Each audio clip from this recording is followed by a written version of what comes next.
دنیا میں سب سے پہلا جو گناہ ہوا اس کی وجہ حسد تھی۔ ابلیس لعین مردود اور آدم علیہ السلام کے درمیان حسد کا معاملہ تھا۔ کہنے لگا میں بہتر ہوں، قال انا خیر منہ خلقتنی من نار وخلقتہ من طین، اور سرداری ان کو ملنے لگی ہے، اور یہ تو میرے اللہ کو پتا ہے نا کس کو سرداری عطا کرنی ہے۔ اور دنیا میں سب سے پہلا جو قتل ہوا اس کی وجہ بھی حسد تھی۔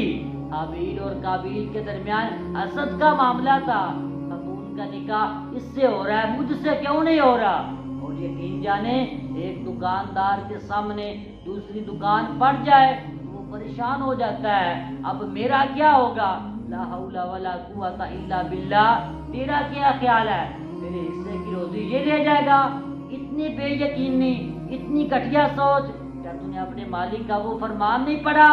وما من دابۃ فی الارض الا علی اللہ رزقها، رزق کا مالک میں ہوں، رزاق میں ہوں۔ نبی کریم صلی اللہ تعالی علیہ وسلم اپنے صحابہ کے ساتھ گزر رہے تھے، حضور نے ایک ٹہنی کو پکڑ کر ہلایا، صحابہ نے کہا چھم چھم اس سے پتے گرنے لگے، زمین پر ڈھیر لگ گیا۔ حضور نے فرمایا دیکھا تم نے کیا ہوا؟ عرض کیا ہاں۔ حضور نے فرمایا کتنی تیزی سے پتے گر رہے ہیں، صرف تنا اور ٹہنیاں رہ گئی ہیں، کیا حسن بچا ہے؟